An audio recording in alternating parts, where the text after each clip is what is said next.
آل ابراہیم فی العالمین انک حمید مجید. قال اللہ تبارک و تعالی فی کلامہ المجید.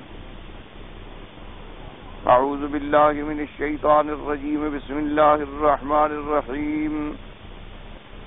الہاکم التکاثر حتی زرتم المقابر. کلا سوف تعلمون ثم کلا سوف تعلمون. کلا لو تعلمون علم الیقین لترون الجحیم ثم لترونها عین الیقین ثم لتسألن یومئذ عن النعیم. قال المؤلف والمفسر رحمه الله تعالى أدام النفع بعلومه وعلومكم في الدارين آمين إلى أن قال. وقال الإمام أحمد حدثنا عبد الصمد قال حدثنا حماد قال حدثنا عمار سمعت جابر بن عبد الله رضي الله تعالى عنه يقول أكل رسول الله صلى الله عليه وسلم وأبو بكر وعمر طبعا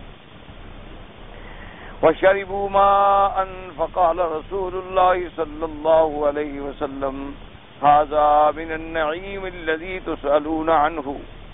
ورواه النسائي من حديث حماد بن سلمة عن عمار بن أبي عمار جابر به. اب مفسر رحمۃ اللہ علیہ ثم لتسألن يومئذ عن النعيم اس آیت مبارک پر ارشاد فرماتے ہیں اور احادیث مبارک نقل فرما رہے ہیں کہ امام احمد رحمۃ اللہ علیہ نے اس سند سے روایت نقل کی ہے کہ حضرت عمار نے فرمایا کہ سمیت جابر ابن عبداللہ، میں نے جابر ابن عبداللہ سے سنا رضی اللہ تعالیٰ عنہ سے، انہوں نے فرمایا کہ اکل رسول اللہ صلی اللہ علیہ وسلم و ابو بکر و عمر رضی اللہ عنہما، حضور پاک نے اور حضرت ابی بکر اور حضرت عمر رضی اللہ تعالیٰ عنہ نے کچھ کھجور تناول فرمائے. وشربوا ماء اور پانی پیا. تو حضور پاک صلی اللہ علیہ وسلم نے فرمایا کہ ھذا من النعیم، یہ چیزیں جو ہیں یہ بھی اللہ کی ان نعمتوں میں سے ہیں جس کے بارے میں قیامت میں سوال ہوگا. تو اس لیے میں نے عرض کیا تھا کہ بعض احادیث مبارک میں تفصیل آ جاتی ہے، بعض میں اجمال آ جاتا ہے، بعض میں ایک صحابی رضی اللہ تعالیٰ عنہ اپنے انداز میں واقعہ بیان فرماتے ہیں. جیسے اب یہاں ایک اجمالی بات آ گئی کہ بھی حضور پاک نے اور حضرت ابی بکر اور حضرت عمر نے کھجوریں تناول فرمائیں اور پانی پیا، تو حضور نے فرمایا کہ یہ بھی نعمتوں میں شمار ہوگا. یعنی ان چیزوں کو آپ یہ نہ سمجھیں کہ یہ معمولی سی چیز ہے، بلکہ یہ بھی اللہ کی نعمت ہے جس کے بارے میں قیامت میں سوال کیا جائے گا. وقال الامام احمد حدثنا يزيد قال حدثنا محمد بن عمرو صفان بن سليم بن محمود بن الربيع قال لما نزلت الهاكم التكاثر فقرأ حتى بلغ لتسألن يومئذ عن النعيم. قالوا يا رسول الله صلى الله عليه وسلم عن أي نعيم نسأل وإنهما الأسودان الماء والتمر والسيوف على رقابنا والعدو حاضر وعن أي نعيم نسأل قال أما إن ذلك سيكون. اب جناب اس حدیث مبارک میں آتا ہے کہ جب یہ صورت مبارک نازل ہوئی الہاکم التکاثر اور آپ نے پڑھی اور جب اس آیت پہ پہنچے کہ لتسألن یومئذ عن النعیم، تو اب صحابہ نے سوال کیا کہ قالوا یا رسول اللہ عن ای نعیم نسأل، ہم کون سی نعمتوں کے بارے میں سوال کیے جائیں گے، کون سی ہمارے پاس نعمتیں ہیں، کون سی؟ ہم تو اتنی مشقت میں زندگی گزار رہے ہیں کہ انما ہوا الاسودان، ہمارے پاس صرف دو چیزیں ہیں، التمر والماء، کہ یا کھجور کا دانے کھا لیے اور پانی کا گھونٹ پی لیا، اور ہماری مشقت کا یہ عالم ہے وسیوفنا علی رکابنا والعدو حاضر، اور تلواریں ہماری ہر وقت کندھوں پہ ہے اور دشمن ہر وقت ہمارے سامنے ہے. یعنی اتنی مشقت میں ہم جہاد کی زندگی گزار رہے ہیں کہ ہر وقت سیوفنا علی عاتقنا والعدو حاضر، اور دشمن بھی موجود ہے. تو من ای نعیم نسأل یا رسول اللہ، تو حضور پاک صلی اللہ علیہ وسلم ہم کہ تم جو بات کہہ رہے ہو هذا سيكون، یعنی سوال تو ہوگا قیامت. سوال تو لازم ہوگا. جو اللہ تبارک و تعالیٰ کی نعمتیں آپ استعمال کرتے ہیں ان کے بارے میں قیامت والے دن جو ہے وہ سوال ہوگا. ویسے ایک بات ہمیشہ یاد رکھیں، یعنی یہ ایک قاعدہ کلیہ ہے، اصولی بات یاد.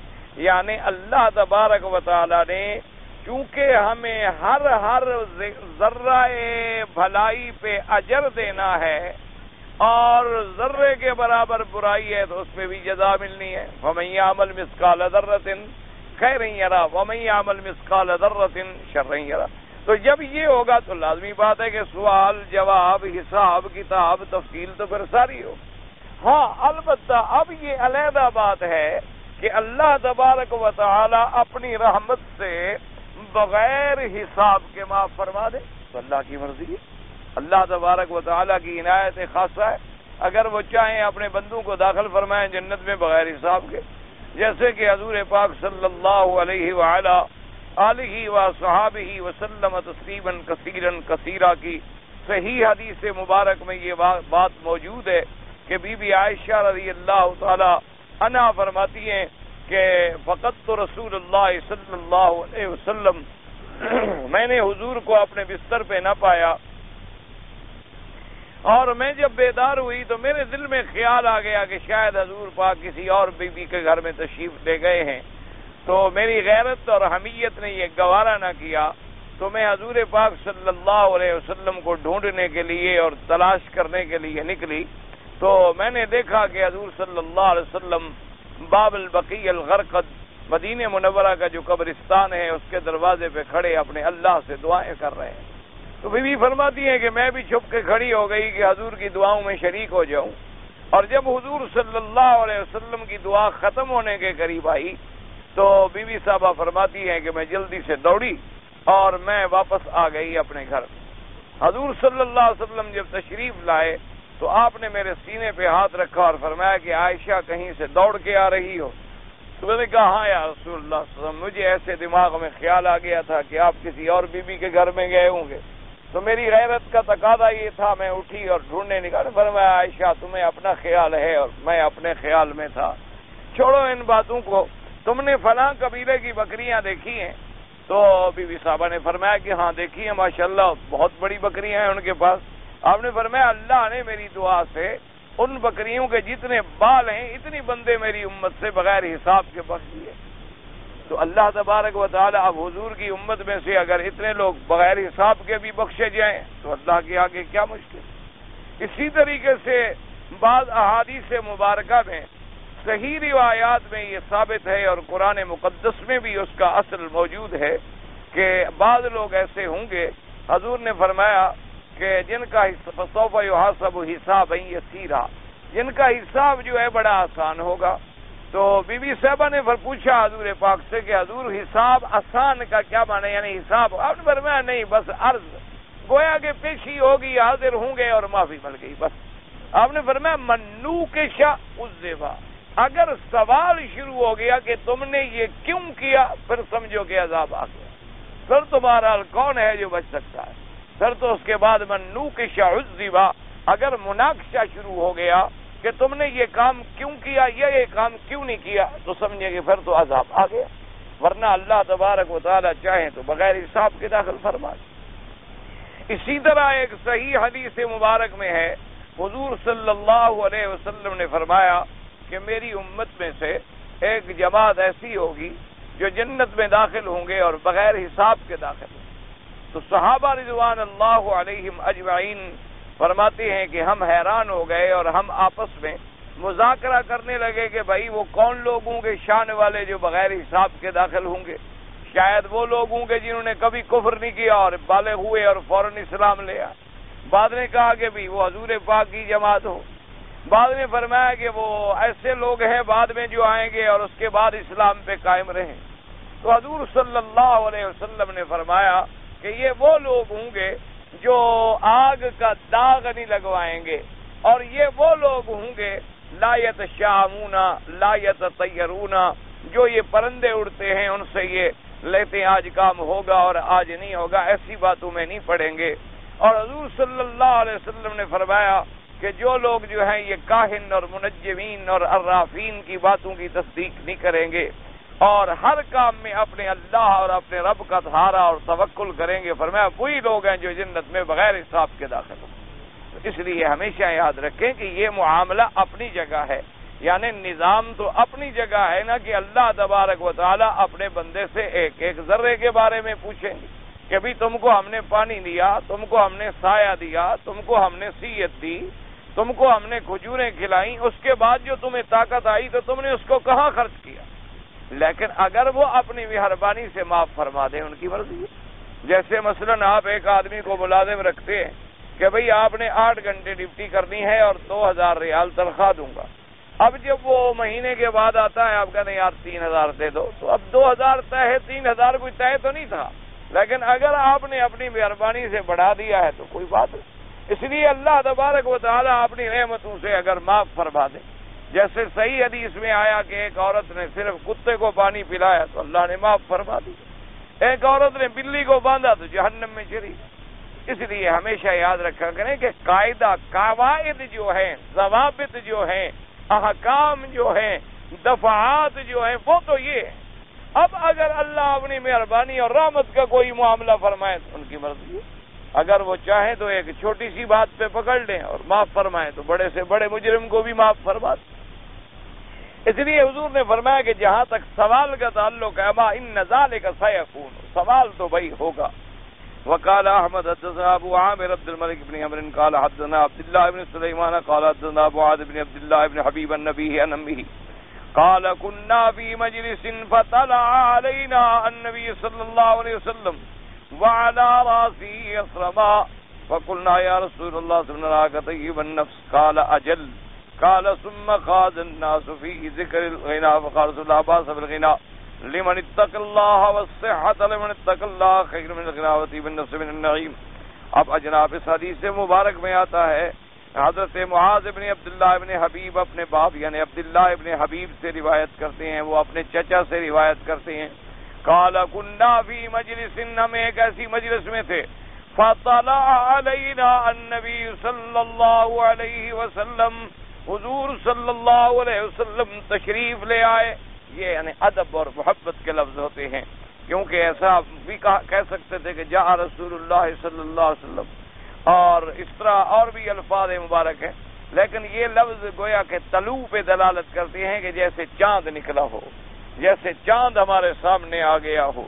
اس لیے بھی انہوں نے کہا کہ طلع علینا، ہم پر حضور صلی اللہ علیہ وسلم تشریف لے آئے، وعلی راسہ اسرما، اور حضور پاک صلی اللہ علیہ وسلم کے بالو مبارک میں پانی کا اثر تھا۔ کیا معنی؟ یعنی آپ تازہ غسل فرما کے آ رہے، ایک تو حضور کا جمال تھا اور پھر تازہ غسل فرما کے آ رہے ہوں تو ایسا ہے کہ جیسے گلاب تازہ شبنم سے نہ ہاتھ لیا ہو اور تر و تازہ ہو۔ تو صحابہ نے کہا، ہم نے دیکھا کہ آج حضور کی طبیعت مبارک بڑی خوش ہے، تو ہم نے کہا حضور ماشاءاللہ آج تو آپ کے چہرے پر بڑی خوشی فرمایا۔ ہاں الحمدللہ میں مجھے خوشی ہے، الحمدللہ میری طبیعت میں آج فرحت۔ اور اس کے بعد حضور پاک نے فرمایا، اس کے بعد کہتی ہیں صحابہ کہ ثم خاض الناس، لوگ پھر اس بحث میں پڑ گئے کہ بھئی آدمی پیسہ اکٹھا کرے، غنا ہو نہ ہو، کسی نے کہا بھئی غنا اچھی بات نہیں، کسی نے کہا بھئی پیسے کے بغیر بھی گزارا نہیں، یعنی ایسی بحث شروع ہوئی۔ تو حضور صلی اللہ علیہ وسلم نے فرمایا کہ لا باس بالغنا، کہ غنا سے کوئی بری بات نہیں، لیکن شرط لمن اتق اللہ، جو اللہ سے ڈرے، اگر اللہ سے وہ ڈرتا ہے، حرام کا مال نہیں جوڑتا، رشوت کا مال نہیں جوڑتا، سود کا مال نہیں جوڑتا، ظلم کا مال نہیں اکٹھا کر رہا، حلال کے ذریعے اکٹھا کر رہا ہے، اور پھر اللہ سے ڈرنے کا کیا معنی ہے کہ جو اللہ کے حق ہیں وہ بھی ادا کرتا ہے، جو بندے کے حق ہیں وہ بھی ادا کرتا ہے، یعنی اس کے ذمے جو زکوٰۃ ہے، جو صدقات ہیں، جو نفقات ہیں وہ بھی ادا کرتا ہے، تو پھر غنا میں کوئی بات نہیں۔ حضور نے فرمایا لا باس بالغنا، لیکن شرط یہ ہے کہ لمن اتق اللہ۔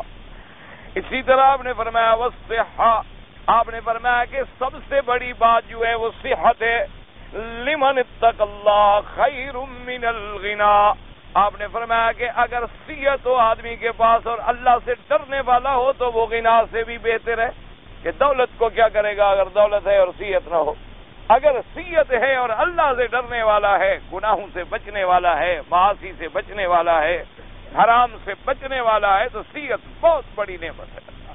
آپ نے فرمایا وہ تو غنا سے بھی بڑی ہے۔ اب ایسے بھی آپ انداز لگائیں، ایک آدمی کروڑوں پتی ہو لیکن بیمار ہو تو کیا فائدہ؟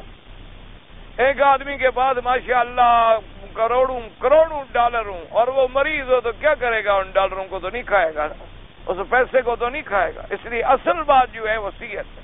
اسی لیے صحیح حدیث مبارک میں آتا ہے کہ سیدہ عائشہ صدیقہ رضی اللہ تعالی عنہا نے اپنے آقا سے پوچھا کہ حضور اگر مجھے لیلۃ القدر کی رات نصیب ہو جائے تو میں اللہ سے کیا دعا مانگوں؟ آپ نے فرمایا اللہ سے دعا مانگو العفو والعافیہ، کہ یا اللہ ہمیں معافی بھی عطا فرما اور صحت بھی عطا فرما۔ تو اگر ہمیں صحت بھی مل جائے اور اللہ سے معافی بھی مل جائے تو اس لیے یہ دعا حضور کو بڑی محبوب تھی، اللہم انک عفو تحب العفو فاعف عنی، اللہم انی اسألک العفو والعافیہ۔ اور اسی طرح کے جو الفاظ ہیں اس میں مقصد کیا ہے؟ العفو والعافیہ۔ اگر اللہ یہ نعمت عطا فرما دے او خیر من الغنا، وہ دنیا سے بھی زیادہ بہتر ہے، لیکن شرط یہ ہے کہ لمن اتق اللہ، جو اللہ سے ڈرے اور اپنی صحت کو پھر حرام میں خرچ نہ کرے۔ یہ نہیں کہ اللہ نے جوانی دی ہے تو جوانی کو حرام میں لٹائے، یہ نہیں کہ اللہ نے جوانی دی ہے تو جوانی کو اللہ کی نافرمانیوں میں خرچ کرتا پھرے۔ اللہ نے صحت عطا فرمائی ہے تو صحت کو چوری میں لگا رہا ہے، ڈاکے میں لگا رہا ہے، قتل میں لگا رہا ہے، ایسی صحت کا کیا فائدہ؟ اسی لیے حضور پاک نے فرمایا لمن اتق اللہ، شرط یہ ہے کہ وہ اللہ سے ڈرے تو خیر من الغنا۔ اور اسی طرح حضور صلی اللہ علیہ وسلم نے فرمایا وطیب النفس من النعیم، اور آپ نے فرمایا کہ نفس کی راحت اور اچھا ہونا، بہتر ہونا، خوش ہونا، یہ بھی اللہ کی نعمتیں ہیں۔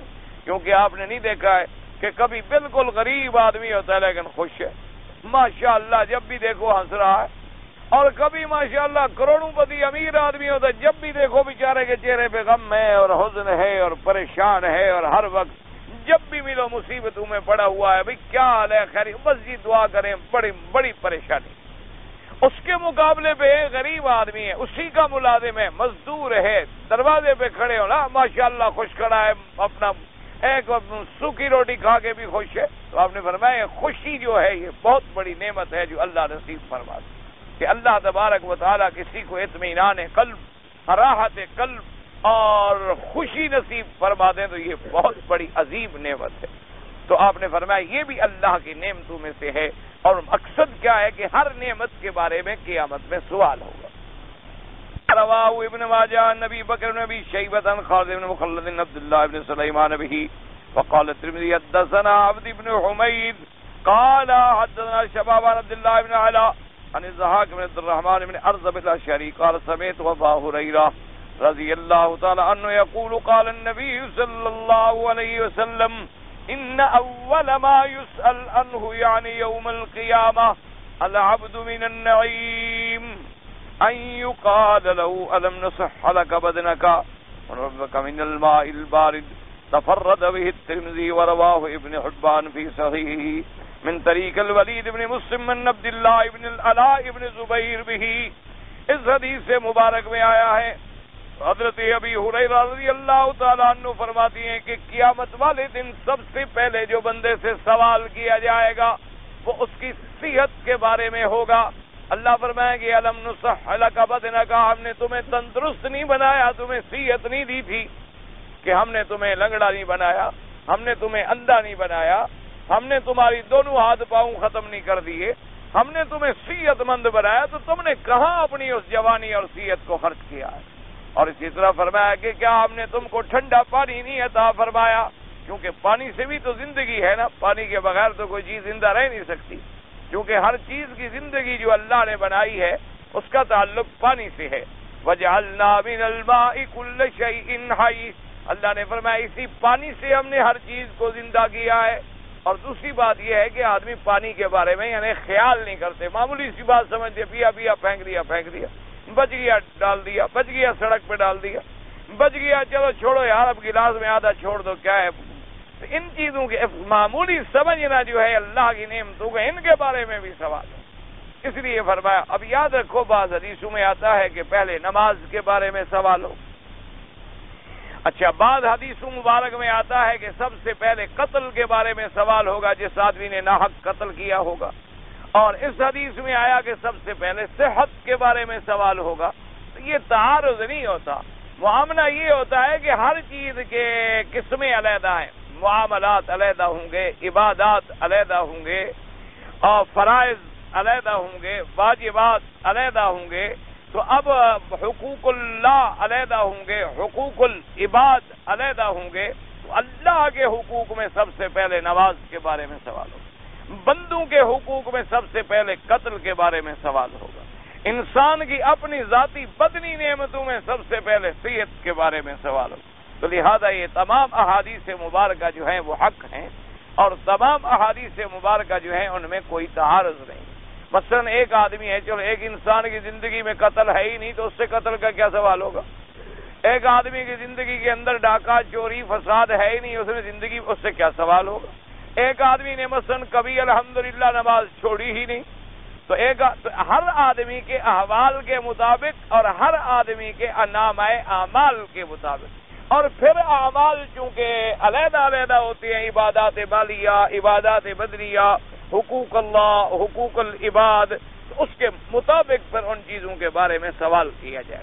اس لیے فرمایا کہ قیامت میں سوال ہوگا کہ اے میرے بندے، کیا میں نے تمہیں صحت نہیں دی تھی؟ کیا میں نے تمہیں پانی نہیں دیا تھا؟ کیا میں نے تمہیں ٹھنڈے پانی کی نعمتیں نہیں عطا فرمائی؟ تم نے اس کے بعد اس کو کہاں کہاں خرچ کیا ہے؟ ذرا یہ بتائیں کہ میری نعمتوں کو تم نے کیا خرچ کیا؟ اور اس کی مثال بھی دیکھیں، آج کل اللہ پاک سے دعا کیا کریں، کیونکہ ہم اور معاشرہ اور تقریباً مجموعی طور پہ حالات ایسے مقام پہ پہنچ گئے ہیں کہ اب تو کسی کی دعا لگ جائے اور اللہ کی قدرت سے مسلمانوں کے حالات درست ہو جائیں، اس پر تو ہم نا امید نہیں ہیں، کیونکہ اللہ قادر ہیں، وہ جب چاہیں گرت ہوں کو اٹھا کے سنبھال دیں، وہ جب چاہیں تو بگڑے ہوں کو ٹھیک کر دیں، وہ جب چاہیں تو بھٹکے ہوں کو صراط مستقیم نصیب فرما دیں، ورنہ مجموعی طور پر حالات ہمارے بالکل بگڑ چکے ہیں اور اصلاح کی بظاہر کوئی امید بھی نظر نہیں آتی۔ تو صرف ہمارے پاس ایک علاج رہ گیا ہے کہ ہم اللہ سے دعائیں کریں، کہ اللہ تبارک و تعالیٰ کے آگے گڑ گڑائیں، اللہ سے فریاد کریں۔ ممکن ہے کسی صالح بندے کی دعا جو ہے وہ قبول ہو جائے اور اللہ تبارک و تعالیٰ مسلمانوں پہ رحم فرما دے، ورنہ مجموعی طور پر حالات ہمارے بے انتہا خراب ہیں۔ اسی لیے آپ نے دیکھا کہ حالی مرحوم جو بڑے شاعر بھی گزرے ہیں اور بڑے اہل دل بھی گزرے ہیں، تو انہوں نے تو اپنے اس دور میں کہا تھا، آج تو ہم اور پیچھے آ گئے کئی سال، اس وقت بھی انہوں نے کہا تھا نا کہ خاصان رسول وقت دعا ہے، امت پہ تیری آ کے عجب وقت پڑا ہے، کہ اب ایسی امت ایسے حال میں آ گئی ہے کہ بس اب تو صرف دعا ہی انہیں کو نجات دے سکتی ہے، ورنہ کوئی سوال پیدا نہیں۔ آج کل دیکھیں آپ ٹھنڈے دل سے سوچیں، مثلا بارش آ جائے، اللہ کی رحمت آ جائے، موسم ٹھنڈا ہو جائے اور ٹھنڈی ہوائیں چلنی شروع ہو جائیں تو ہر آدمی کہتا ہے یار چلو آج پکنک پہ جاتے ہیں اور لڑکیوں کو چھیڑیں گے، اور یہ اللہ کی نعمت کا شکر کرنے کے لیے کہ ٹھنڈی ہوا ہے اور آج موسم بہت اچھا ہے، اور بعض بدبخت کہیں گے کہ آج موسم بہت اچھا ہے، ذرا ڈرنک بھی ہو جائے گی، شراب شروع بھی پئیں گے، کباب شباب بھی بنائیں گے، اور نعوذ باللہ، یعنی ان کو اللہ کی رحمتوں اور نعمتوں کا شکر یہ ادا کرتے ہیں کہ اس میں گناہ زیادہ تھا۔ اس سے یعنی اندازہ لگا لیں کہ اس وقت ہم کس حال میں ہیں اور معاشرہ کس حال میں ہے، اور امت انحطاط کے اور ذلت کے آخری یعنی 0 پوائنٹ پہ آ گئی ہے۔ یعنی آپ اندازہ فرمائیں کہ بجائے اس کے کہ اللہ کی نعمت آتی اور ہم اللہ کا شکر کرتے، ہم نماز پڑھتے، ہم 2 رکعت شکرانے کے ادا کرتے، ہم خیرات کرتے، ہم کوئی بھلائی کا کام کرتے، جی سبحان اللہ، اللہ نے گرمی کو بدل دیا اور ٹھنڈی ہوائیں ہمیں نصیب فرما دی اور اللہ نے ہمیں بارشیں عطا فرما دی، تو اللہ کا شکر ہوتا۔ بجائے اس کے نعوذ باللہ اس ٹھنڈے موسم کو اس کو کس میں استعمال کریں؟ گناہوں میں۔ اب کیا ہے جی، یہ جی نیو ایئر ہے جی، نئے سال کی خوشی کا دن ہے جی، کہ رات جب 12 بجیں گے تو تاریخ تبدیل ہوگی اور نیا سال شروع ہوگا، اس کی خوشی کیا کر رہے ہیں کہ ایک سال گزر گیا اور نیا سال ہمیں اللہ نے نصیب کر دیا. خوشی کیا ہے؟ شرابیں پی رہے ہیں، گاڑیوں میں ایکسیڈنٹ ہو رہے ہیں، سمندروں کے کنارے پہ نوجوان لڑکے لڑکیوں کی لاشیں پڑی ہیں، کوئی شرابوں میں بے ہوش پڑے ہیں، کوئی سمندروں میں ڈوب گئے ہیں. بدبخت یہ خوشی منا رہے ہیں. یعنی آپ اندازہ فرمائیں کہ ہم ذلت کے کس گڑھے میں گر گئے ہیں. اور ہم کا پہلی چیز تو یہ ہے کہ یہ نیو ایئر منانا یہ ساری ایک عیسائی رسمیں ہیں، کافروں کی رسمیں ہیں، ان کا اسلام سے کوئی تعلق ہی نہیں. اسلام میں تو اللہ نے 2 عیدیں ہمیں عطا فرما دی ہیں، ایک رمضان المبارک کی عید ہے اور ایک حج کی عید ہے. یہ 2 عید ہیں، عید الفطر ہے اور عید الاضحیٰ ہے. بس اس میں اللہ پاک نے ہمیں خوشی کے دن ایسے عطا فرما دی ہے کہ ایک میں ہم روزے رکھتے ہیں اور لیلۃ القدر سے گزرتے ہیں اور پھر ہمیں خوشی اور راحت نصیب ہوتی ہے، اور ایک میں ہم حج کی دولت سے مالا مال ہوتے ہیں، قربانیاں کرتے ہیں اور اللہ کی نعمتوں کے شکر ادا کرتے ہیں. اسلام میں یہ 2 عیدیں ہیں، اور جمعہ کا دن جو ہے وہ بھی مسلمانوں کے لیے گویا کہ ایک عید کا دن ہے. ان کے علاوہ کسی عید کا، کسی فنکشن کا، کسی ڈے کا اسلام میں کوئی تصور ہی نہیں ہے. لیکن آپ اندازہ فرمائیں نا جی، چلو فرض محال ان کو خوشی ہے بھی ایک سال گزر گیا، تو خوشی منانے کا یہی عالم ہے کہ لڑکے اور لڑکیاں اور مخلوط اور اختلاط اور ڈانس اور ناچ اور شراب اور تباہی اور بربادی، یہ خوشی ہے؟ یہ شکر ادا ہو رہا ہے اللہ کی نعمتوں کو؟ اللہ نے اگر آپ کو جی آج ہمارے ملک کی تاریخ ہے اور آج اسی دن ہمیں ملک ملا، آزادی ہوئی، ہم خوشی منائیں، تو خوشی کا معنی کیا ہے کہ ہم اللہ کے آگے گر جاتے، ہم مسجدوں میں جاتے، ہم 2 رکعت شکرانہ پڑھتے، ہم اللہ کے آگے روتے اور گڑ گڑاتے کہ میرا اللہ تو نے ہم پر مہربانی فرمائی، تو نے ہمیں ایک خطہ عطا فرمایا، ایک قطع زمین عطا فرمایا. ہم بڑے نالائق ہیں کہ تیرے اس سرزمین پہ ہم تیرے قرآن کے قانون کو آج تک نافذ نہیں کر سکے. ہم کوتاہیوں کا اعتراف کرتے ہیں، خطاؤں کا اعتراف کرتے ہیں. تو مہربانی فرما ہمارے حالات بدل دے، نہ کہ ہم برائیاں اور بے حیائیاں اور جناب اللہ معاف فرمائے ایسے ایسے اعمال سرزد ہوتے ہیں کہ شیطان شرم آ جاتا ہے.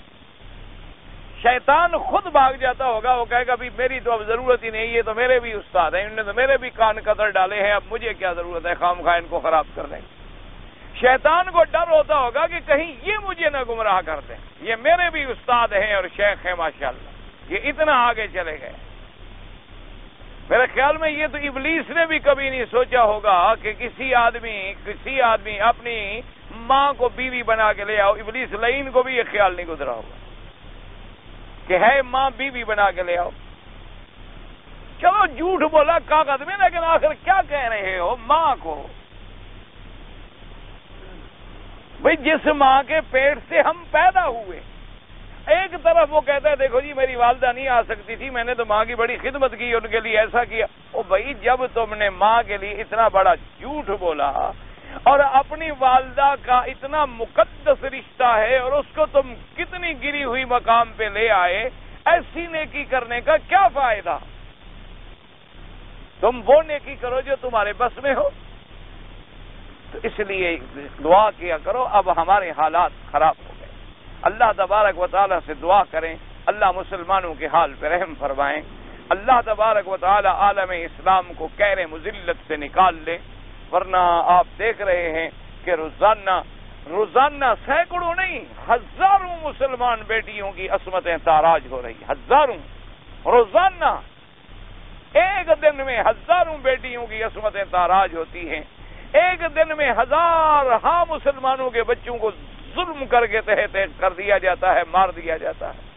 ایک دن میں ہزاروں کلمہ پڑھنے والے جو ہیں بھوک سے مر جاتے ہیں. ایک دن میں ہزاروں کلمہ پڑھنے والے بارش کے سیلابی طوفانوں میں بہہ جاتے ہیں، ان کی لاشیں اور آدمی تک نہیں ملتے کہ کہاں چلے گئے. یہ سارے اللہ کے عذاب جو ہیں ہمیں ڈرانے کے لیے ہیں. اگر ہم نے پھر بھی نہ سمجھا اور اللہ کی طرف ہم نہ لوٹے تو جیسے علامہ نے کہا تھا کہ پھر تمہاری داستان تک بھی نہ ہوگی داستانوں میں، کہ پہلے قوموں کو پھر بھی ہم قرآن میں پڑھتے تو ہے نا کہ قوم عاد پہ یہ قہر آیا، قوم سمود پہ یہ قہر آیا، قوم لوط پہ یہ قہر آیا. تمہارا تو نام کسی نے نام اس طرح بھی نہیں لینا کہ فلاں قوم ایسے برباد ہوئی. تمہاری تو داستان تک بھی نہیں ہوگی داستان. اس لیے اللہ سے دعا کرو، اللہ پاک ہمارے حال پہ، مسلمانوں کے حال پہ رحم فرمائے، اللہ اپنے غضب کا فیصلہ واپس فرمائے اور اللہ اپنے رحمت کا فیصلہ فرما دے کہ ہم بالکل، میرا بھائی آپ کو برا لگے یا اچھا لگے، ہم مکہ میں رہتے ہوئے بھی ٹھیک نہیں ہوئے، ہم مدینہ پاک میں رہتے ہوئے بھی ٹھیک نہیں ہوئے۔ جو بے نماز تھا وہ یہاں بھی بے نماز، جو وہاں چوری کرتا تھا مکے میں آ کے بھی چوری کرتا، جو وہاں جیب کاٹتا تھا یہاں آ کر بھی جیب کاٹتا، جو وہاں جھوٹ بولتا تھا یہاں آ کر بھی جھوٹ بولتا، جو وہاں شیو کراتا تھا یہاں آ کر بھی اسی طرح داڑھی مڑواتا، جو وہاں نعوذ باللہ ایک دوسرے کو گالیاں گلوچ اور بکواس اور غیبت، اسی طرح وہ اپنے اسی حال میں ہے۔ فرق اتنا ہے کہ کبھی سال میں 2 ٹکریں مار لی، کبھی سال میں 1 آدھا عمرہ کر لیا، کبھی سال میں جناب احرام باندھ لیا، لبیک اللہم لبیک کر کے واپس آ گئے فی امان اللہ، اور جی ہم نے 10 حج کی، ہم نے بھی ایسے تم کروڑوں حج بھی کرو کوئی فائدہ نہیں۔ اسی لیے بزرگوں نے مثال دی تھی کہ خرے عیسیٰ اگر بمکہ رود ہنوز خر باشد، کہ عیسیٰ علیہ السلام اگر ایک گدھے پہ بیٹھ کے مکہ شریف چلے جائیں اور اس گدھے کو 2 سال مکے میں چھوڑ دیں تو گدھا گدھا ہی رہے گا، کوئی گدھا بندہ نہیں بن جائے گا مکے میں جانے سے۔ ہاں، جو آپ نے جب سے آپ آئے ہیں آپ نے جو کتا دیکھا ہے وہ کتا ہے یا کوئی بلی بن گیا ہے؟ جو بلی آپ دیکھتے رہے وہ کتا بن گئی ہے؟ جو آپ نے گدھا دیکھا تھا کبھی دیکھا گھوڑا بن گیا ہو؟ جو آپ نے گھوڑا دیکھا تھا آپ نے دیکھا کبھی وہ گدھا بن گیا ہو؟ جو گھوڑا تھا وہ گھوڑا ہے، جو گدھا تھا وہ گدھا ہے۔ یہاں آنے کے بعد اگر آپ انسان نہیں بنے ہیں تو اور زیادہ اللہ کے عذاب کو ہم دعوت دے رہے ہیں کہ پہلے ہم گناہ کرتے تھے حرم کے باہر، اب کریں حرم کے اندر، کعبہ شریف کے پاس۔ پہلے ہم حرام کھاتے تھے، جھوٹ بولتے تھے، ظلم کرتے تھے، غیبت کرتے تھے، ایک دوسرے کو خنجر چبوتے تھے دور، اب اللہ کے حرم میں انا للہ و انا الیہ راجعون۔ ایسے تو نہیں امام ابو حنیفہ رحمۃ اللہ علیہ لکھ گئے کہ بھی حرم میں مستقل نہیں رہنا چاہیے، فقیہ کی بڑی نظر ہوتی، اسی لیے انہوں نے لکھا کہ بس حج پڑھو اور جاؤ۔ انہوں نے کہا کیونکہ یہ مقامات ایسے نازک ہیں کہ یہاں رہ کے جب تم ان کے ادب کو حقوق ادا نہ کر سکو تو اس لیے بہتر ہے کہ تم پھر باہر ہو۔ اس لیے دعا کرو اللہ تبارک و تعالی ہمارے حال اپنی رحمت سے بدل دے، مسلمانوں کے حال پہ رحم فرما دیں۔ اللہ کی رحمت سے مایوس ہونا تو کفر ہے، کافر مایوس ہوتا ہے، مسلمان تو مایوس نہیں ہو سکتا، لیکن جو حالات کی رفتار ہے اس کو دیکھ کے یعنی بظاہر ہمیں کوئی امید نظر نہیں آتی کہ ہم نکل جائیں گے، بالکل ہم ڈوب رہے ہیں اور آخری ہچکیاں لے رہے ہیں۔ یہ آخری چراغ جب تیل اس کا ختم ہو جائے نا وہ بھی کچھ بھڑکتا رہتا ہے، بھڑکتا ہے چراغ صبح جب خاموش ہوتا ہے، یہ ہماری آخری بھڑک ہے۔ اس کے بعد اللہ نہ کرے کہ ہم ہمیشہ کے لیے مٹ جائیں، اور اس کے بچنے کا علاج کیا ہے؟ اللہ کے دروازے سے گر جائیں، اللہ سے استغفار کریں، اللہ کے آگے گڑ گڑائیں۔ کسی بندے کی دعا لگ گئی تو شاید پھر کشتی پار ہو جائے، اللہ تبارک و تعالیٰ مہربانی فرما دے۔ اس لیے فرماتے ہیں کہ ہاں ان نعمتوں کے بارے میں بھی سوال ہوگا۔ تفرد به الترمذي ورواه ابن حبان في صحيحه من طريق الوليد بن مسلم بن عبد الله بن العلاء بن زبير به، وقال ابن ابي حاتم حدثنا ابو زرعه قال حدثنا مسدد قال حدثنا سفيان محمد بن عمرو يحيى بن حاتم بن عبد الله بن الزبير قال الزبير لما نزلت ثم لتسالن يومئذ عن النعيم قالوا يا رسول الله صلى الله عليه وسلم وإنما هما الأسودان التمر والماء قال إن ذلك سيكون وقد رواه الترمذي بن ماجه بن سفيان هو ابن ينبي رواه أحمد عنه وقال الترمذي رحمه الله تعالى حسن۔ اب اس روایت میں آیا عبداللہ ابن الزبیر روایت قال الزبیر، حضرت زبیر فرماتے ہیں کہ لما نزلت هذه الآیہ، کہ جب یہ آیت مبارک نازل ہوئی اور قرآن پاک میں آیا ثم لتسألن یومئذ عن النعیم قالوا یا رسول اللہ صلی اللہ علیہ وسلم، صحابہ نے سوال کیا کہ اللہ کے پاک پیغمبر آپ مہربانی کر کے بتائیں لأی نعیم نسأل، کہ کون سی ہمارے پاس نعمتیں ہیں جن کے بارے میں سوال ہوگا؟ الاسودان، ہمارے پاس کیا؟ الماء والتمر، دو ہی تو چیزیں، پانی ہے یا کھجور ہے، اور تو کچھ ہے نہیں، یہ تو معمولی سی چیزیں ہیں ان کے۔ آپ نے فرمایا بالکل ان کے بارے میں بھی سوال ہوگا کہ تم نے اس کو کہاں خرچ کیا، اللہ کی نعمتوں کو تم نے کہاں خرچ کیا ہے۔ اللہ تبارک و تعالیٰ ایک چھوٹی چیزیں نہ سمجھیں بلکہ ان کے بارے میں بھی سوال ہوں گے۔ وقال ابن ابی حاتم ابو عبداللہ الزہرانی قال حدثنا حفص بن عمر العدني عن الحكم بن ابان كرمه قال لما انزلت هذه الآية ثم لتسألن يومئذ عن النعيم قالت الصحابة يا رسول الله نحن في ما نأكل في انصاف بطون خبز الشعير فأوحى الله إلى نبيه صلى الله عليه وسلم قل لهم ليس تهتزون النعال وتشربون الماء البارد فهذا من النعيم۔ اس روایت میں آیا حضرت کرما فرماتی ہیں کہ جب یہ سورت مبارک نازل ہوئی ثم لتسألن يومئذ عن النعيم کہ پھر تم سے سوال کیا جائے گا قیامت میں نعمتوں کے بارے میں۔ صحابہ نے عرض کیا کہ یا رسول اللہ صلی اللہ علیہ وسلم ہم تو پیٹ بھر کے جو کی روٹی بھی نہیں کھاتے، یعنی آدھا پیٹ ہمارا مشکل سے بھرتا ہے اور وہ بھی جو کی روٹی سے، یہ تو ہمارے پاس ہے، کون سی ہمارے پاس نعمتیں ہیں؟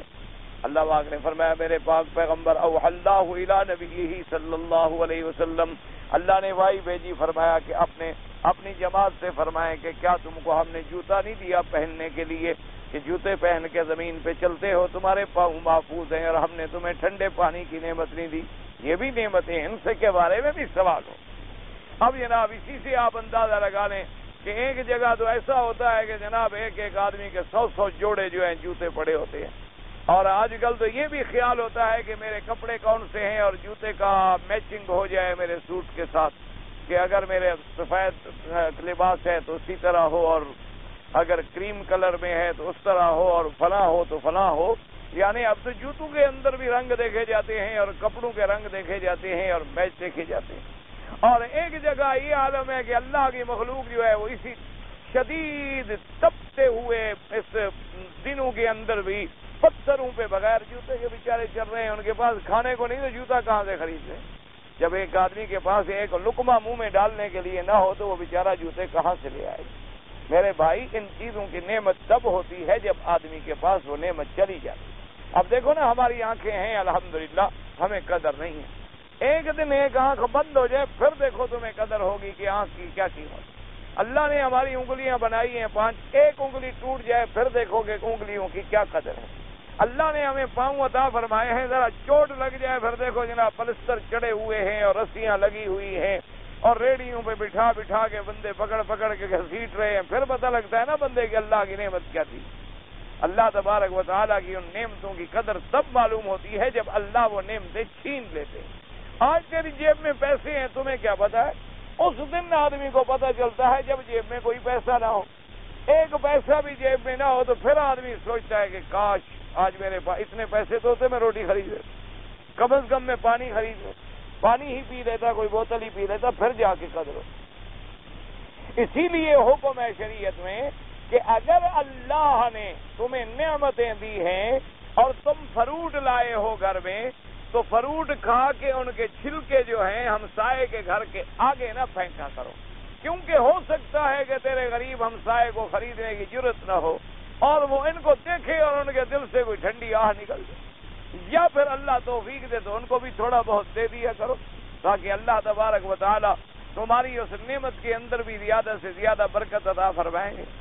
اس لیے ہمیشہ فرمایا کہ تمہیں جوتے نہیں دیے، تمہیں پاؤں نہیں دیے، تمہیں ٹھنڈا پانی نہیں دیے، یہ بھی نعمتیں ہیں اللہ پاک ان کے بارے میں بھی سوال فرمائیں گے۔ اور اس کے بعد فرماتے ہیں وقال ابن ابی حاتم حدثنا ابو زرعہ قال حدثنا ابراہیم بن موسیٰ قال اخبرنا محمد بن سلیمان الاصبہانی عن ابن ابی لیلى اظنه عن عامر عن ابن مسعود رضی اللہ تعالی عنہ عن النبي صلى الله عليه وسلم في قوله تعالى ثم لتسألن يومئذ عن النعيم قال الأمن والصحة۔ اس میں حضرت ابن مسعود رضی اللہ تعالی عنہ کی روایت ہے، انہوں نے فرمایا کہ حضور پاک نے جب یہ آیت پڑھی تو فرمایا کہ اللہ نے جو تمہیں امن عطا فرمایا ہے، صحت عطا فرمائی ہے، اس کے بارے میں بھی قیامت میں سوال ہوگا۔ وقال زید بن مسلم اسلم من رسول اللہ صلی اللہ علیہ وسلم ثم لتسألن يومئذ عن النعیم یعنی شبع البطون وبارد الشراب وظلال المساكن واعتدال الخلق ولذة النوم ورواہ ابن بیاد بن سعد متکرنوی والسورتی. اب جناب اس حدیث میں آیا زید بن اسلم روایت فرماتے ہیں حضور پاک صلی اللہ علیہ وسلم سے، حضور پاک صلی اللہ علیہ وسلم نے یہ آیت مبارک تلاوت فرمائی، ثم لتسألن یومئذ عن النعیم، اور اس کے بعد فرمایا کہ اللہ تبارک و تعالی قیامت والے دن جب تم کو پیٹ بھرا ہوا کھانا ملتا ہے، پیٹ بھر گیا، یہ بھی نعمت ہے، پوچھا جائے گا کہ پیٹ بھرنے کے بعد تم نے کیا کیا. اور اس کے بعد حضور پاک صلی اللہ علیہ وسلم نے فرمایا وبارد الشراب، اور ٹھنڈا پانی، وظلال المساکن، اور تمہیں یہ بلڈنگوں کا سایہ مل جاتا ہے، درختوں کے سائے مل جاتے ہیں، ان میں بیٹھتے ہو. فرمایا واعتدال الخلق، اللہ تبارک و تعالی نے تمہیں بڑی معتدل صورت میں پیدا فرما دیا ہے کہ ہاتھ اپنی جگہ ہیں، آنکھیں اپنی جگہ ہیں، انگلیاں اپنی جگہ ہیں، پاؤں اپنی جگہ ہیں، ہر چیز اپنے اپنے مقام پہ ہے. یہ جو اعتدال اللہ نے تمہیں بخشا ہے، یہ اتنی بڑی نعمت ہے کہ ان کے بارے میں بھی تم سے سوال ہوگا.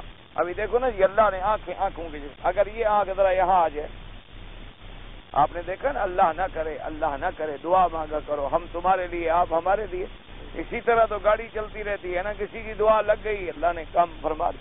اگر خدا نہ کرے ایکسیڈنٹ ہو جائے کسی آدمی کا اور اس کی آنکھ ذرا یوں ہو جائے، دیکھا کیسے پر شکل نظر آتی ہے کہ اپنے گھر والے بھی ڈرتے ہیں، اپنے گھر والے آدمی بھی ڈرتے ہیں کہ دیکھو بھائی کیا ہو گیا. آپ کہہ تو نہیں سکتے نا بیچارے کہ نکل جاؤ، ورنہ وہ ڈرتے ہیں.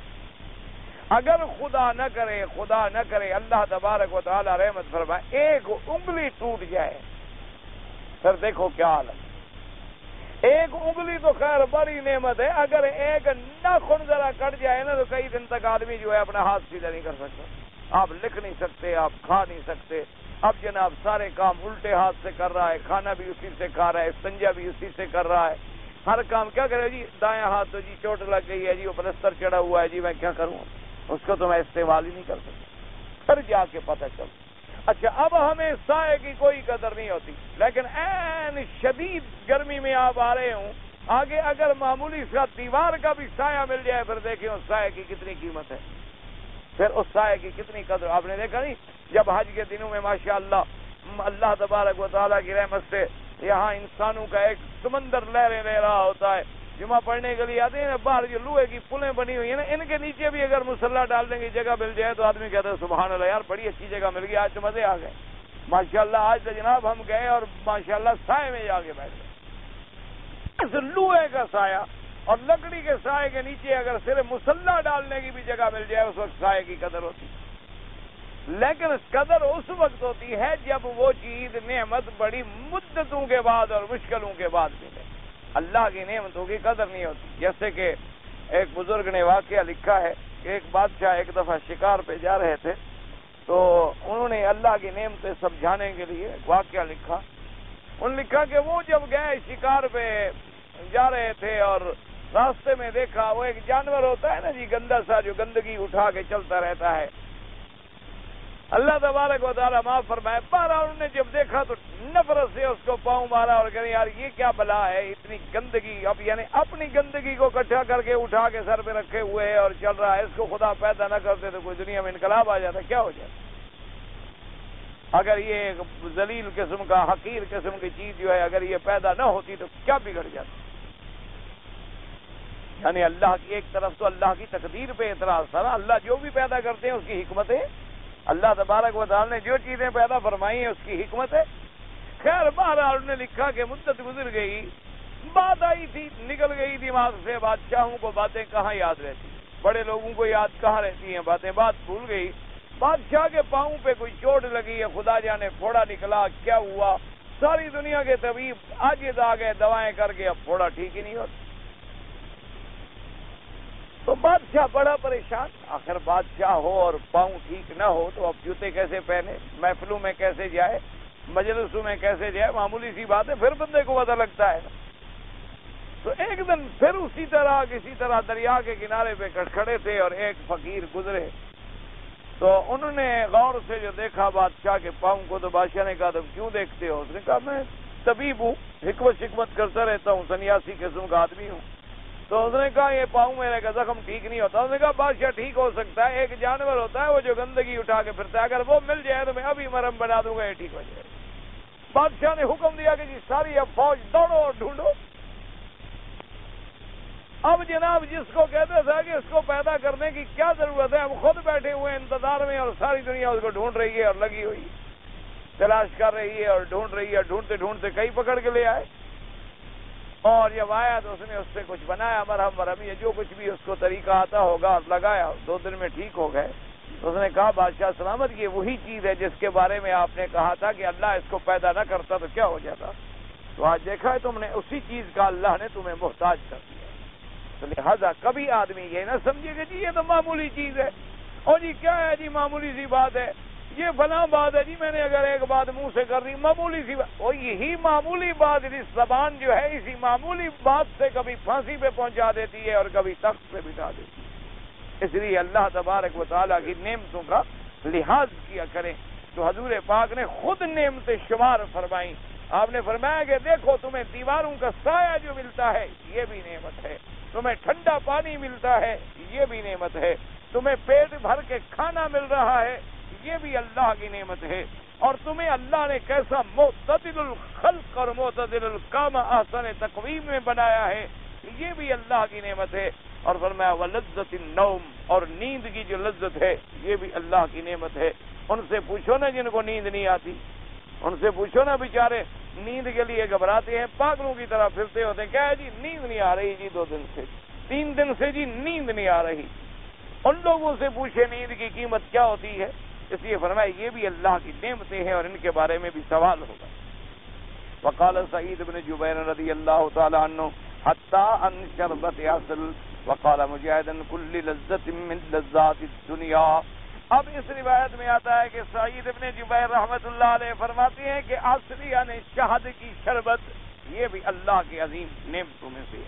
اور حضرت مجاہد رحمت اللہ علیہ فرماتے ہیں کل لذت من لذات الدنیا یعنی دنیا کی ہر لذت والی چیز جو ہے یہ بھی اللہ کی نعمتوں میں ہے.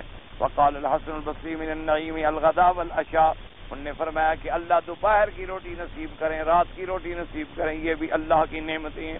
وقال ابو قلابہ من النعیم اکل الثمن والعسل بالخبز النقی, حضرت ابو قلابہ فرماتے ہیں کہ اللہ اگر کسی کو اگر گھی بھی نصیب کر دے, شہد بھی نصیب کر دے اور صاف روٹی بھی نصیب کر دے تو یہ بہت بڑی اللہ کی نعمتیں ہیں. وقول مجاہد اشمل هذه الاقوال, مفسر رحمت اللہ علیہ فرماتے ہیں کہ حضرت مجاہد کا قول جو ہے وہ جامع ہے کہ لذت من لذات الدنیا, دنیا کی ہر وہ چیز جس سے لذت آدمی کو حاصل ہوتی ہے, پانی ہے, گھی ہے, کچھ ہے, سب اللہ کی نعمتیں ہیں. وقال علی بن ابی طلحہ عن ابن عباس ثم لتسألن يومئذ عن النعیم قال النعیم صحة الابدان والاسماء والابصار صلی اللہ علیہ وسلم. انہوں نے فرمایا حضرت ابن عباس رضی اللہ تعالیٰ عنہ نے کہ اللہ تبارک و تعالیٰ بدن کی جو صحت عطا فرماتی ہیں, سننے کی صحت, آنکھوں کی صحت, یہ سب نعمتیں ہیں. اللہ قیامت میں پوچھیں گے کہ میرے بندے تم نے ان کو کہاں کہاں خرچ کیا ہے. میں نے تمہیں کان دیے تھے قرآن سننے کے لیے, اذان سننے کے لیے, تم نے گانے سننے میں خرچ کیا. میں نے تمہیں آنکھیں دی تھی اپنا راستہ دیکھنے کے لیے, قرآن دیکھنے کے لیے, حق دیکھنے کے لیے, تم نے غیر محرم عورتوں میں ضائع کر دی. میں نے تمہیں بدن کی قوت صحت دی تھی حلال کے لیے, تم نے حرام میں لگا ڈالی. اس کے بعد فرماتی ہیں وَهُوَ أَعْلَمُ بِذَلِكَ مِنْهُمْ, اور اللہ جانتی ہیں. اور جیسے فرمایا إِنَّ السَّمْعَ وَالْبَصَرَ وَالْفُؤَادَ كُلُّ أُولَئِكَ كَانَ عَنْهُ مَسْئُولًا. قیامت میں کو تیرا سننا, تیرا دیکھنا, تیرا ہر چیز کے بارے میں سوال ہوگا. وثبت فی صحیح البخاری وسنن الترمذی والنسائی بن ماجہ من حدیث عبداللہ بن سعید نبی ہند نبی ابن عباس قال قال رسول اللہ صلی اللہ علیہ وسلم نعمتان مقبول فیہما کثیر من الناس الصحة والفراغ ومعنى هذا أن مكثر في شكر هاتين النعمتين لا يقومون بواجبهما ومن لا يقوم بحق ما وجب عليه فهو مقبول. امام حضرت فرماتی ہیں کہ صحیح بخاری کے اندر, سنن ترمذی کے اندر صحیح حدیث موجود ہے. حضرت ابن عباس رضی اللہ تعالیٰ عنہ نے فرمایا کہ ہمارے آقا رحمت للعالمین حضرت محمد رسول اللہ صلی اللہ علیہ وسلم نے فرمایا کہ 2 نعمتیں ایسی ہیں کہ جن کے اندر بندے جو ہیں بڑے غلطی میں پڑے ہوئے ہیں, بڑی کوتاہی کر رہے ہیں. فرمایا الصحت والفراغ, ایک تو نعمت ہے صحت کی اور ایک نعمت ہے فراغت کی کہ اللہ نے فارغ وقت عطا فرمایا. لیکن لوگ ان دو نعمتوں کا شکر ادا کرنے میں بڑے قاصر ہیں. اس لیے فرمایا نعمتان مغبون فیہما. مغبون کا کیا معنی؟ یعنی مقصرون فی شکر ہاتین النعمتین لا یقومون بواجبہما. ان دو نعمتوں کے شکر ادا کرنے میں آدمی بڑے کوتاہ ہیں، یعنی ان کا صحیح شکر ادا نہیں کر رہے. الصحت والفراغ ومن لا یقوم بحق ما وجب علیہ فهو مغبون. جس آدمی پہ کوئی اللہ کی طرف سے واجب چیز ہو اور وہ ادا نہ کرے تو اس کو کہا جاتا ہے یہ مغبون ہے، یعنی قاصر ہے. وقال الحافظ ابو بکر البزار قال حدثنا القاسم بن محمد بن يحيى المروزي قال حدثنا علي بن الحسين الشقي قال حدثنا ابو حمزه الليث النبي فزارة عن يزيد بن الأصم عن ابن عباس رضي الله تعالى عنه قال قال رسول الله ما فوق الإزار وذل الحائط وجر يحاسب به العبد يوم القيامة أو يسأل عنه. آپ نے فرمایا کہ جو کچھ چادر کے اوپر، یعنی ہر وہ چیز، یعنی ہر ازار، یعنی کہ چادر کے نیچے ہوگا نہیں پوچھا جائے گا ہر چیز کے بارے میں. اسی طرح دیوار کا سایہ اور جو چھوٹی چھوٹی چیزیں، یحاسب به العبد یوم القیامت، قیامت کے دن حساب ہوگا یا سوال ہوگا. ثم قال لا نعرفه الا بهذا الاسناد. وقال الامام احمد حدثنا بعض عفان قال حدثنا حماد قال عفان في حديثه قال ساكن عبد الله بن سعد رضي الله عنه النبي قال يقول الله عز وجل قال عفان يوم القيامة يا ابن آدم حملتك على الخيل والإبل وزوجتك النساء وجعلتك تربع وترأس فأين شكر ذلك تفرد به من هذا الوجه. آخر تفسیر سورة التکاثر وللہ الحمد والمنہ. اور امام احمد رحمۃ اللہ علیہ فرماتے ہیں حضرت ابی ہریرہ رضی اللہ تعالیٰ عنہ سے روایت ہے کہ قیامت والے دن اللہ فرمائیں گے یا ابن آدم، اے آدم کے بیٹے، حملتک علی الخیل، میں نے تمہیں جانور عطا کیے، میں نے تمہیں گھوڑے عطا کیے، میں نے تمہیں اونٹ عطا کیے کہ وہ جانور تمہیں اٹھا کے چلیں اور تیرے تابع ہو جائیں. وزوجتک النساء، اور میں نے تیرے لیے عورتوں کو حلال کیا، ان سے نکاح کو حلال کیا. اور اس کے بعد فرمایا اور میں نے تمہیں ایسا بنایا کہ کبھی تم مربع ہو کے بیٹھے ہو، کبھی تم سر اٹھا کے چلتے ہو. لیکن ان ساری نعمتوں کا تو نے کیا شکر ادا کیا میرے لیے؟ تو نے کیا شکر ادا کیا ہے کہ میں نے اتنے اتنے سرکش جانور تیرے تابع کر دیے. دیکھا نہیں اونٹ کتنا بڑا سرکش جانور ہے، ایک 7 سال کا بچہ اس کے اوپر بیٹھ جاتا ہے مار پکڑ کے چلا رہا. گھوڑا دیکھیں کتنا سرکش ہے، انسان اس کو پکڑے ہوئے ہے اور دوڑا رہا ہے. اور عورت آخر تمہارے برابر ایک جنس ہے، لیکن ہم نے اس کو تیرا تابع بنا دیا. اللہ نے فرمایا اتنی نعمتیں دینے کے بعد پھر تم نے میرا شکر کیا کیا کیا، تم نے میرے حقوق کتنے ادا کیے، ان کے بارے میں سوال ہوگا. ثم لتسألن یومئذ عن النعیم. الحمدللہ سورۃ التکاثر کی تفسیر پوری ہوئی. زندگی باقی تو سورۃ العصر کا بیان ہوگا. کہتے ہیں جی کہ انبیاء علیہم الصلاۃ والتسلیم اپنے قبروں میں زندہ ہیں، بالکل زندہ ہیں، اس میں کوئی شک ہے؟ یہ تو ایک یعنی متفق علیہ مسئلہ ہے جس میں کوئی اختلاف ہی نہیں، اس میں تو کسی کا کوئی جھگڑا ہی نہیں ہے انبیاء علیہم الصلاۃ والسلام کے بارے میں. کیونکہ اللہ نے جب قرآن میں ایک فیصلہ فرما دیا کہ شہید زندہ ہیں اور نبی تو 1000 درجہ اولا ہیں شہید.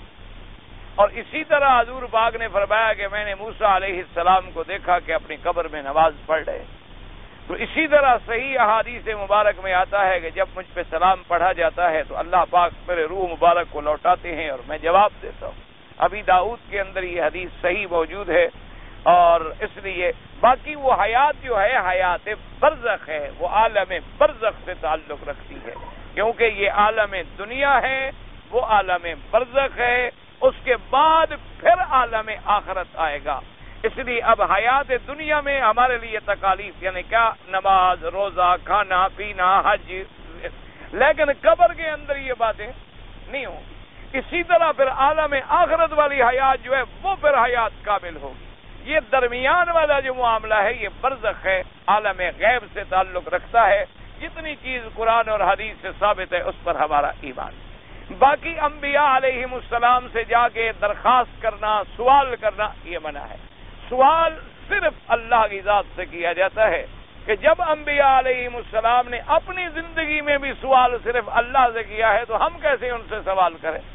جب انبیاء علیہم السلام ساری زندگی جب دنیا میں رہے تو ربنا آتنا فی الدنیا حسنہ ربنا ظلمنا انفسنا رب اما ترینی ما یوعدون رب فلا تجعلنی فی القوم الظالمین ربنا هب لنا من ازواجنا وذریاتنا قرۃ اعین رب هب لی من لدنک ذریۃ طیبہ. تو جب تمام انبیاء حضرت آدم سے لے کر حضرت محمد الرسول اللہ صلی اللہ علیہ وسلم تک سوال کس سے کرتے ہیں؟ اللہ سے سوال کرتے ہیں. تو اس لیے یاد رکھیں کہ سوال، استغاثہ، نظر، نیاز، سورنا، پکارنا صرف اللہ کی ذات کے لیے ہے. کسی غیر سے کیا جائے تو شرک ہو جاتا ہے.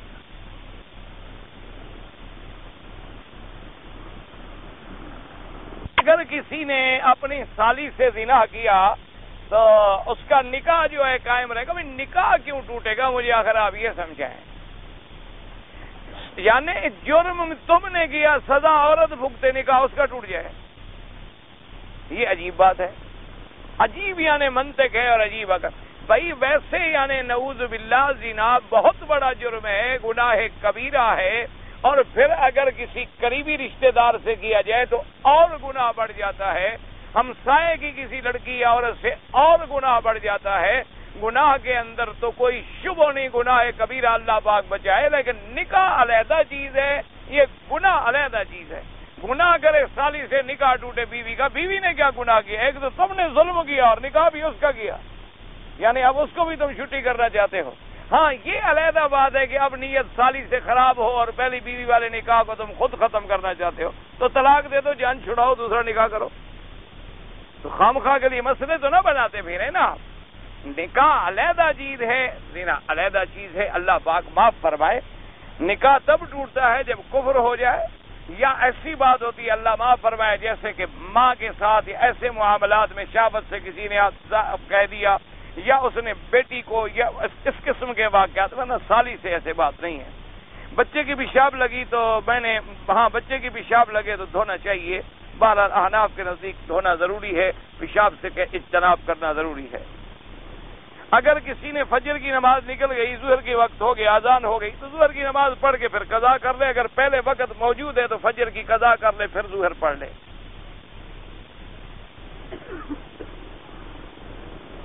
ایک عورت اپنے لڑکے کے ساتھ مل کر عمرے کے لیے آئی تھی. اچھا، حج مبارک پڑھ لیا، لڑکا پتہ نہیں چلا گیا، پکڑا گیا، کیا ہوا؟ عورت کے پاس جانے کے لیے کوئی خرچہ وغیرہ نہیں ہے. اس کے خاوند نے خط لکھا ہے کہ آپ خط پڑھتے آ جائیں ورنہ میرا تیرا رشتہ ختم ہو جائے گا. تو چلی جائے. اگر نہیں ہے خرچ کا تو اپنی برادری سے، قوم سے اسی خاوند کو لکھے خرچ بھیجو تو میں آ جاؤں. اب اس کا علاج تو میرے پاس تو کوئی نہیں ہے.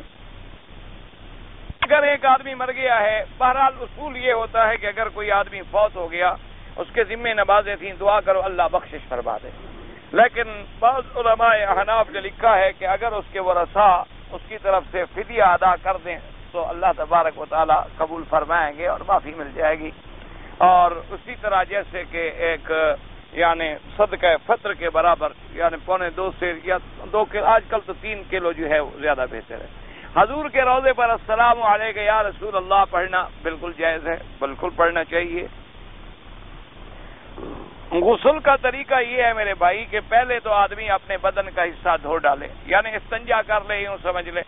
اس کے بعد جیسے وضو کرتے ہو نماز کا وضو کر لو، اور اس کے بعد پھر سر پہ پانی ڈالے، دائیں طرف پھر بائیں طرف، اور ہر جگہ پانی کو پہنچا دے.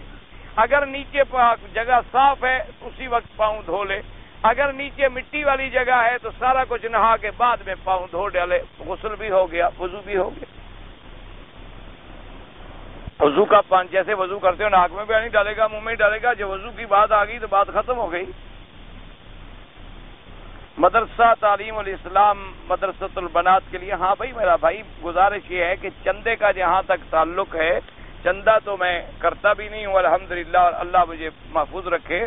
تو یہ ہوتا ہے کہ ہم کسی کوئی اہل خیر اگر ملتا ہے تو ہم ان کو ترغیب دلاتے ہیں، کوشش کرتے ہیں کہ بھائی اچھا کام ہے، بھائی فلاں جگہ ایک مدرسہ ہے، بھائی تم اس کی کچھ مدد کر دو. تو جن کو اللہ توفیق دیتی ہے ہمارے کہنے سے ہمیں کہنے کا ثواب مل جاتا ہے اور ان کو وہاں اپنی محنت لگانے کا ثواب مل جاتا ہے. ورنہ اس کے آپ نے مجھے بتا دیا ہے، اور ایسے جو بھی خطوط ہوتے ہیں وہ میں ایڈریس عنوان اپنے پاس رکھ لیتا ہوں. اس علاقے کا جب کوئی بندہ، کوئی اہل خیر، کوئی صاحب دولت صاحب ثروت کوئی اچھا آدمی ملتا ہے تو پھر اس کو توجہ دلا دے، تو باقی اللہ کی مرضی، اللہ چاہے گا تو کسی سے کام لے لے گا، اللہ نہیں چاہیں گے تو بڑے بڑے کروڑ پتی ہیں ان کو کبھی مسجد میں آنے کی توفیق نہیں، اور ایسے غریب لوگ ہیں جن کے گھر کی روٹی نہیں، انہیں مسجدیں بنائی ہیں ماشاءاللہ، ایسے بھی لوگ ہیں ماشاءاللہ۔ کل ہی میں پڑھ رہا تھا، ہمارے والد صاحب کے شاگرد ہیں ماشاءاللہ، کل میں ان کی وہ رپورٹ چھپی ہے کہ انہوں نے جو اب 5 ریاستیں آزاد ہوئی ہیں نا رشیا کے ٹوٹنے کے بعد، اس میں انہوں نے ماشاءاللہ 115 مسجدوں کی بنیاد رکھی۔ اب آپ اندازہ فرمائیں 115، اور ایک ایک مسجد پہ کم از کم $4 لاکھ کا خرچ ہے تقریباً، تو ماشاءاللہ حالانکہ بالکل سفید پوش آدمی ہمت کر رہا ہے، بس اللہ نے توفیق دی ہے، اللہ تبارک و تعالی، اور اس کے علم اس کی دیانت پر لوگوں کو اعتماد ہے، لوگ اس کا ساتھ دے رہے ہیں، یعنی 115 ماشاءاللہ مساجد اور جوامع، اور اسی طرح 6 مدرسے لڑکوں کے اور 6 مدرسے لڑکیوں کے، 200 استاذوں کا تقرر ہوا جو اس وقت ماشاءاللہ ہزاروں طلباء کو پڑھا رہے۔ اللہ تبارک و تعالیٰ کی مہربانی، تو اللہ جس سے چاہے کام لے لے۔ اب دیکھیں کہاں ہیں وہ ریاستیں، کہاں وہ آزاد ہوئی ہیں، لیکن بھئی چونکہ وہاں اسلام نہیں ہے، جن کو اللہ نے توفیق دی ہے جان لگا رہے ہیں اب۔ اس لیے کوئی اہل خیر ملے گا تو میں کہہ دوں گا، ورنہ یہ اس طرح تو میں کچھ نہیں کر سکتا کہ نیت کر کے نماز میں کھڑے ہو جاتے ہیں، نیت کو پتہ نہیں کیا ہے، دایاں بایاں پاؤں آگے بڑھ جاتے ہیں، پتہ مجھے نہیں سمجھ آیا۔ بہرحال مقصد یہ ہے کہ اگر آپ نے نیت کر لی ہے اور آگے جگہ خالی ہے سب میں، آپ آگے جا سکتے ہیں، کچھ بھی نہیں ہوتا۔ ہم کو معلوم نہیں ہوتا جب جنازہ حرم میں آتا ہے کہ مرد کا ہے یا عورت، کوئی معلوم کرنے کی آپ کو ضرورت ہی نہیں ہے، آپ جی نیت کر لیں گے جو امام نے نیت کی ہے بس ہمارے دل میں وہی ہے، کافی ہے۔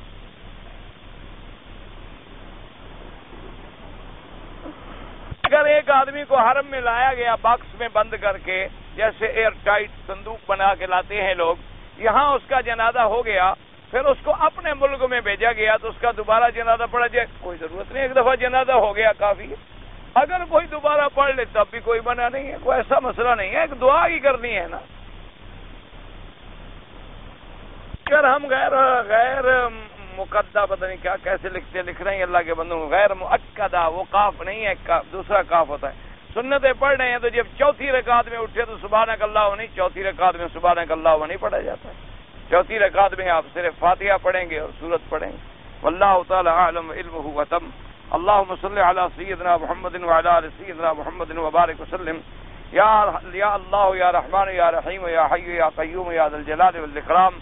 اللهم انا نسألك باسمائك الحسنى وصفاتك العليا، اللهم سلمنا ولا تسلمنا، وامنحنا ولا تمتحنا، اللهم اكرمنا ولا تهنا، اللهم زدنا ولا تنقصنا، اللهم اعطنا ولا تحرمنا، اللهم آثرنا ولا تؤثر علينا، اللهم اجعلنا في زمانك وأمانك وإحسانك، اللهم اصلحنا واصلح بنا واصلح أولادنا وأولاد المسلمين، اللهم اصلح أحوالنا وأحوال المسلمين، اللهم اصلح قلوبنا وقلوب المسلمين، اللهم اصلح لنا شأننا كلها فلا تكلنا إلى أنفسنا طرفة عين قط ولا أقل من ذلك۔